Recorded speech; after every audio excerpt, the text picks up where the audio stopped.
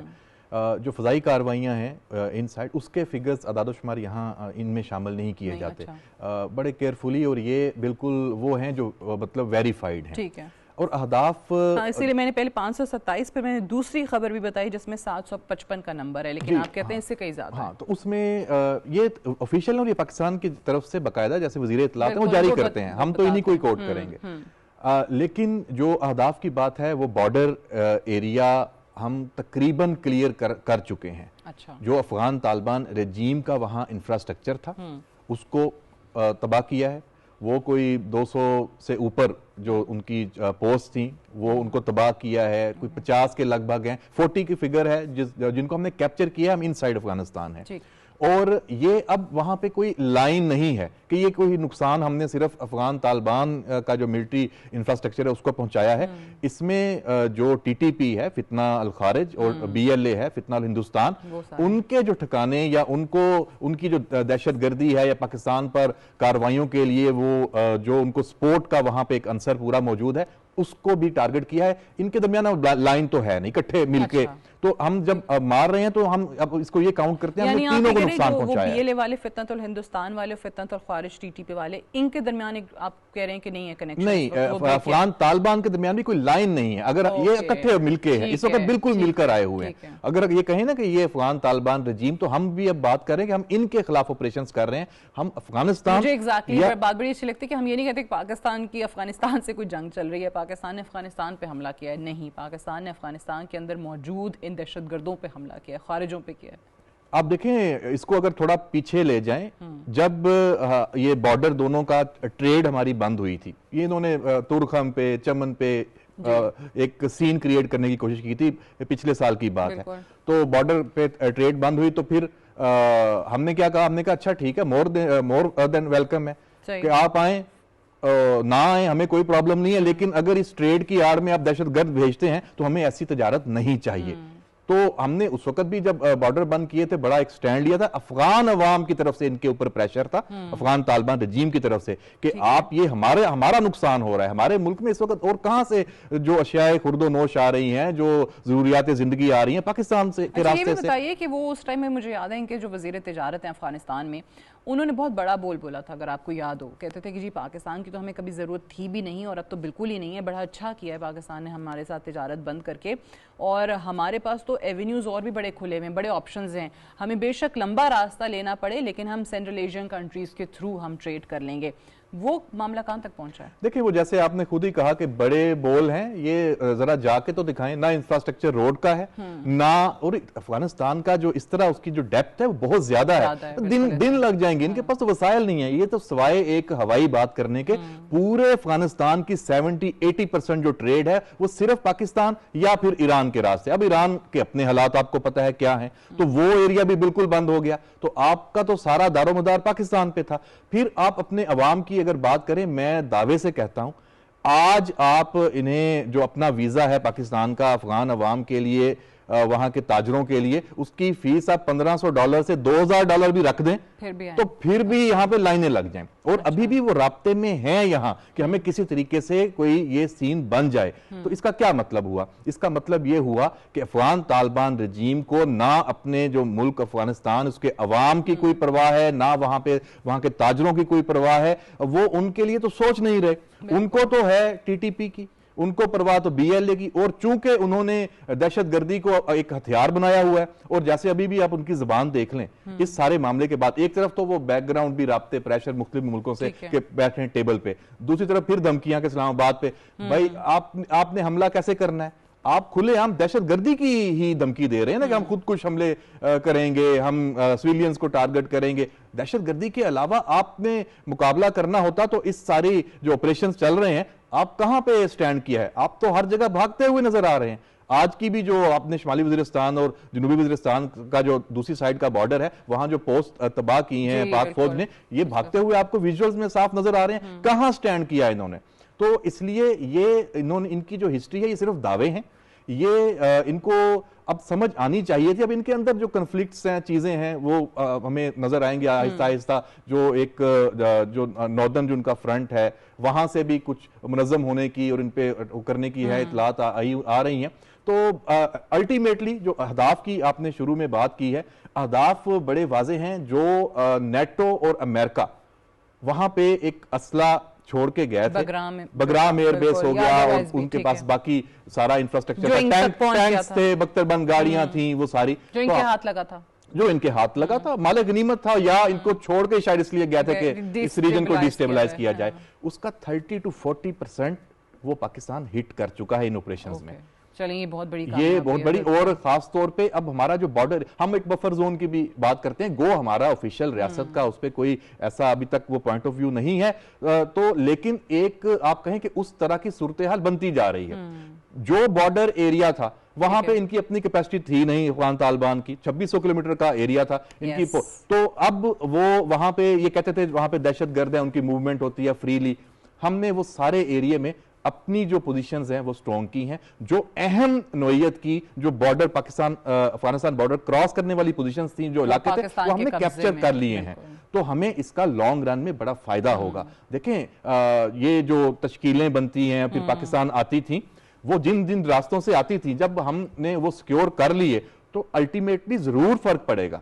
تو اس لیے اور ہم دیکھ بھی رہے ہیں تھوڑا ہو سکتا ہے کہ ایک جو فگرز ہیں وہ بھی ہمیں نظر آ رہے ہیں کہ جو ان کی دہشت گردی کی پاکستان کے اندر کارروائیاں تھیں ان میں بھی کمی آئی ہے.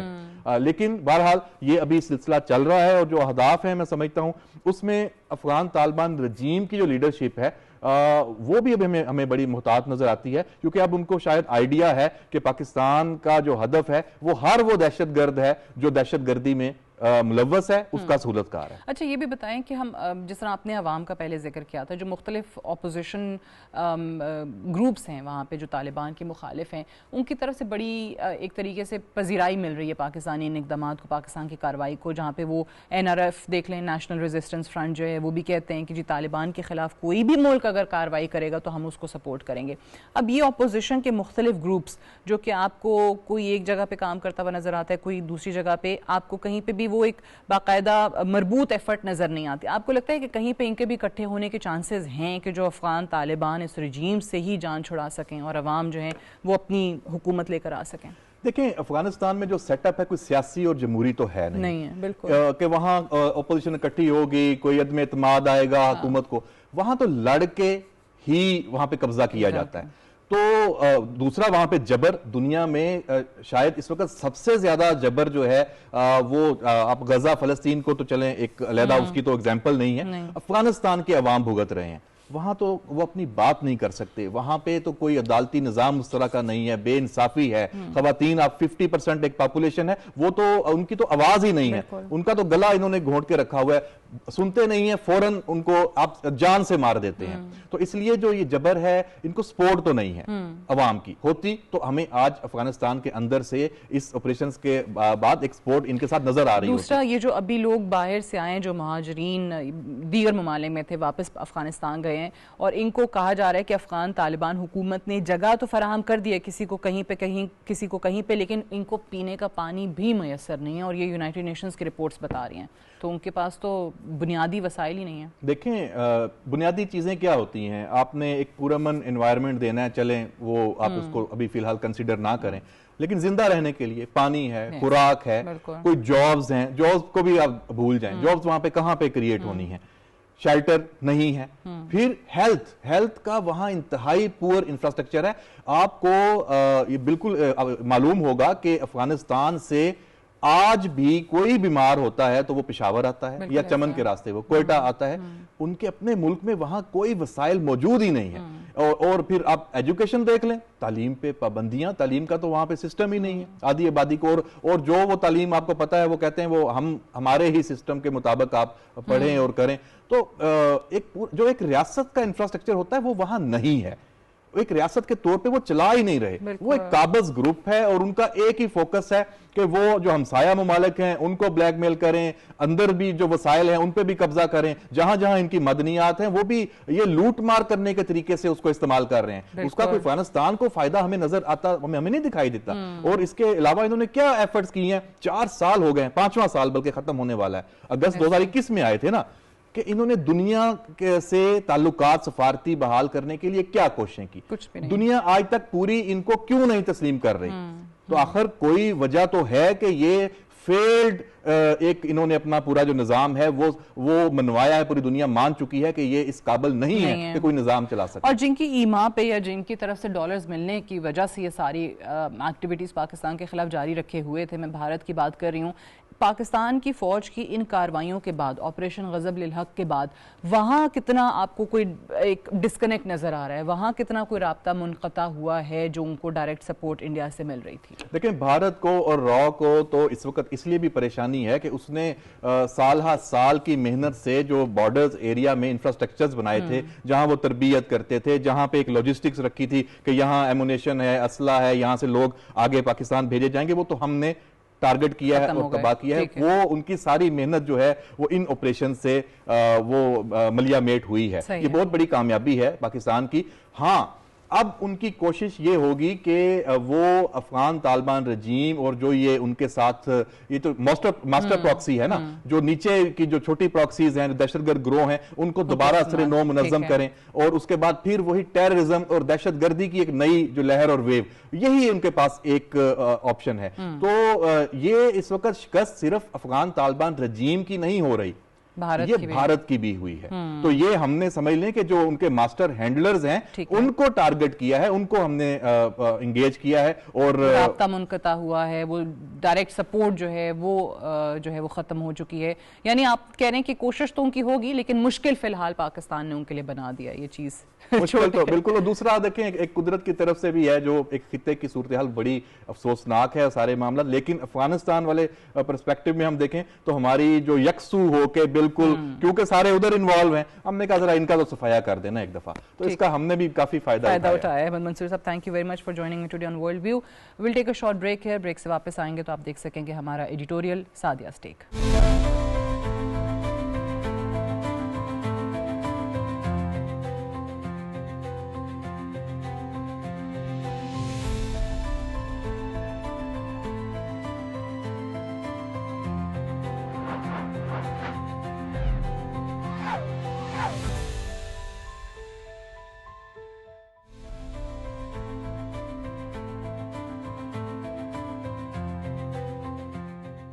دنیا میں اس وقت جاری سیاسی کشیدگی، جنگ اور توانائی کے بحران نے عالمی معیشت کو ہلا کر رکھ دیا ہے۔ امریکہ، اسرائیل اور ایران کے درمیان بڑھتی ہوئی جنگ نے نہ صرف مشرق وسطیٰ کو عدم استحکام کا شکار کیا ہے، بلکہ اس کے اثرات پوری دنیا کی معیشت پر پڑ رہے ہیں۔ خاص طور پر آبنائے ہرمز کی بندش نے عالمی توانائی کی سپلائی کو شدید خطرے میں ڈال دیا ہے۔ آبنائے ہرمز دنیا کی سب سے اہم تیل گزرگاہوں میں سے ایک ہے۔ ماہرین کے مطابق دنیا کا تقریباً 5واں حصہ تیل اور مائع گیس اسی راستے سے گزرتا ہے۔ جب اس اہم راستے میں رکاوٹ پیدا ہوتی ہے تو اس کے اثرات صرف خلیج تک محدود نہیں رہتے، بلکہ پوری دنیا کی معیشت متاثر ہوتی ہے۔ حالیہ جنگ کے بعد خلیج میں کشیدگی اس حد تک بڑھ چکی ہے کہ سمندری نقل و حرکت تقریباً رک گئی ہے اور سینکڑوں آئل ٹینکرز سمندر میں پھنس گئے ہیں۔ کئی عالمی شپنگ کمپنیوں نے سیکیورٹی خدشات کے باعث اپنے جہاز اس راستے سے گزارنے سے انکار کر دیا ہے۔ نتیجتاً عالمی منڈی میں تیل کی قیمتیں تیزی سے بڑھ رہی ہیں اور توانائی کی سپلائی میں شدید خلل پیدا ہو گیا ہے۔ اس بحران کا ایک اور سنگین پہلو یہ ہے کہ عالمی منڈی میں تیل کی فراہمی اچانک کم ہو گئی ہے۔ اندازوں کے مطابق روزانہ تقریباً 15 ملین بیرل تیل کی سپلائی متاثر ہو رہی ہے، جس سے توانائی کے عالمی ذخائر پر دباؤ بڑھ چکا ہے۔ جب تیل مہنگا ہوتا ہے تو اس کے اثرات ہر شعبے پر پڑتے ہیں۔ صنعتوں کی پیداواری لاگت میں اضافہ ہو جاتا ہے، ٹرانسپورٹ کے اخراجات بھی بڑھ جاتے ہیں اور مہنگائی کا طوفان آ جاتا ہے۔ یہی وجہ ہے کہ اس وقت دنیا بھر کی سٹاک مارکیٹیں دباؤ کا شکار ہیں اور کئی ممالک کی معیشتیں سست روی کا شکار ہو رہی ہیں۔ توانائی کے اس بحران نے خاص طور پر ایشیا اور یورپ کو شدید متاثر کیا ہے، کیونکہ یہ خطے خلیجی تیل اور گیس پر بہت زیادہ انحصار کرتے ہیں۔ کئی ممالک کو خدشہ ہے کہ اگر یہ جنگ مزید طویل ہوئی تو فیکٹریاں بند ہونے لگیں گی اور عالمی تجارت کو شدید دھچکا پہنچے گا۔ اس صورتحال نے عالمی سیاست میں بھی ایک نئی بحث کو جنم دیا ہے۔ خلیجی ممالک جو طویل عرصے سے مغربی معیشتوں خصوصاً امریکہ میں کھربوں ڈالر کی سرمایہ کاری کر رہے تھے، اب اپنی معاشی حکمت عملی پر نظر ثانی کر رہے ہیں۔ کچھ مبصرین کے مطابق اگر مشرق وسطیٰ کی جنگ طویل ہوتی ہے تو خلیجی سرمایہ کار امریکہ اور یورپ سے اپنی سرمایہ کاری نکال کر ایشیا یا دیگر ابھرتی ہوئی معیشتوں کی طرف منتقل کر سکتے ہیں۔ اگر ایسا ہوا تو اس کے اثرات عالمی مالیاتی نظام پر بھی پڑ سکتے ہیں، کیونکہ خلیجی سرمایہ کاری امریکی معیشت کے لیے ایک اہم ستون سمجھی جاتی ہے۔ سرمایہ کاری کے انخلاء سے مالیاتی منڈیوں میں عدم استحکام پیدا ہو سکتا ہے۔ یہ حقیقت بھی نظر انداز نہیں کی جا سکتی کہ موجودہ بحران صرف توانائی کا مسئلہ نہیں بلکہ عالمی طاقتوں کے درمیان جغرافیائی سیاست کا حصہ بھی ہے۔ امریکہ اور اسرائیل ایک طرف ہیں جبکہ ایران اور اس کے اتحادی دوسری طرف۔ اس کشیدگی نے مشرق وسطیٰ کو ایک بڑے جغرافیائی تصادم کے دہانے پر لا کھڑا کیا ہے۔ اگر آبنائے ہرمز طویل عرصے تک بند رہتی ہے تو اس کے اثرات 1973 کے تیل بحران سے بھی زیادہ شدید ہو سکتے ہیں۔ اس وقت دنیا پہلے ہی مہنگائی، قرضوں اور معاشی سست روی جیسے مسائل کا شکار ہے اور توانائی کا ایک بڑا جھٹکا عالمی معیشت کو مزید کمزور کر سکتا ہے۔ ایسی صورتحال میں عالمی طاقتوں کے لیے ضروری ہے کہ وہ جنگ کے بجائے سفارتکاری کا راستہ اختیار کریں۔ توانائی کے راستوں کو محفوظ بنانا اور مشرق وسطیٰ میں استحکام قائم کرنا پوری دنیا کے مفاد میں ہے۔ آخر میں یہ کہا جا سکتا ہے کہ توانائی کا بحران صرف تیل یا گیس کا مسئلہ نہیں بلکہ عالمی امن، معاشی استحکام اور مستقبل کی ترقی کا سوال بن چکا ہے۔ اگر عالمی برادری نے بر وقت دانش مندی کا مظاہرہ نہ کیا تو یہ بحران دنیا کی ایک بڑے معاشی اور سیاسی طوفان کی طرف لے کر جا سکتا ہے۔ That's all for tonight. Good night and Allah Hafiz.